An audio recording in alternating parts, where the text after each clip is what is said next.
Cost plus pricing is an easy way to price your services and products. You simply find your costs and add on a profit margin. It has advantages and disadvantages, so I'm going to run through those in this video, and I'll also share a foolproof way of making sure that your services are priced correctly every time. I'm Steph from Innovate and Thrive Co, and I'm a business design consultant who helps service-based businesses to thrive through operations, strategy and intentional design. Cost plus pricing is a common pricing strategy used by product-based businesses, and it simply means that there's a markup on the cost price. It has lots of advantages, which I'm going to dig into a bit now. It means that you can drive consistent profit margins across your business, and you can ensure that all of your costs are covered. Also, it means that you'll be able to predict the number of sales that you need to make your turnover goal and make sure that your business is set up to deliver it. For example, as a product-based business, it's really important to have a profit margin of 50% or more.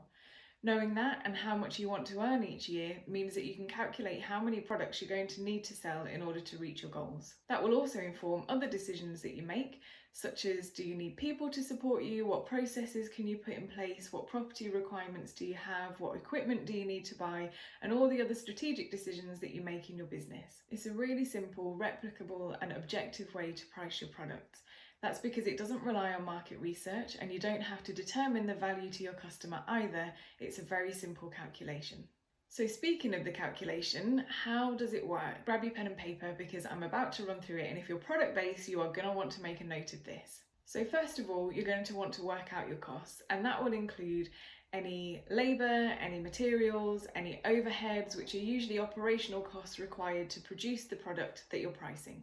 So once you have the total, then you can run the calculation, and that looks like the total costs times, and then open bracket 1 plus the percentage or the profit margin that you would like. So for example, a 50% profit margin is 0.5, 150% is 1.5. So if it was a £10 cost for your product, you would do 10 times open bracket 1 plus 0.5 for a 50% profit margin, close bracket, equals 15 obviously, and 15 would be your RRP or your sale price. So that's nice and easy, but before you run off and redo all of your pricing, I just want to run through some of the disadvantages for you so that you can make an informed decision about whether it's right for you. So first of all, you might not actually be attracting your ideal clients with your price, and that's because you haven't done any market research.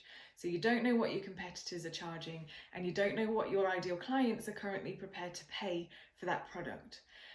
You might price yourself out of the market, or you might be completely undercharging and have more potential for revenue within your product.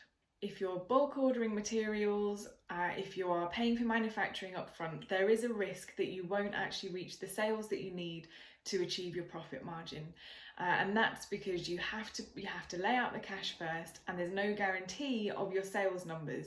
Where there's no guarantee, there's a risk, and the risk is that you will lose money or break even on it. And finally, if you're always achieving the same profit margin, regardless of how long it takes you or the costs associated with it, you've got absolutely no incentive to optimize your business. Because if you produced it in a quicker time or you reduced your cost, you wouldn't see any financial benefit. The only person that would feel the financial benefit would be your client, who would get it for a lower fee. So now you've seen both sides, it's entirely up to you to make a decision on what feels right for your business. For me personally, and the service-based businesses that I work with, it's always really important to start with costs. That's a given for any kind of pricing. Make sure that you are at least covering your costs. In terms of what else I add into my calculations, I look at things like value, impact, transformation to the clients, market research, whether I want to be a high-end, low-end, mid-end product or service. There's lots of different things that I also balance into pricing. So if you are product-based and you want to explore this subject further, I highly recommend connecting with Elizabeth Stiles or with Joanne Griffin from Arnold & Bird. If you're service-based and you want to explore it and work out your pricing, then scroll to the bottom of the blog or click the link in the description to the blog, and you'll find a link to my pricing calculator, which will run through how to create pricing for your packages. I hope you found this video useful and that you've discovered something that you could possibly implement in your business. See you next time.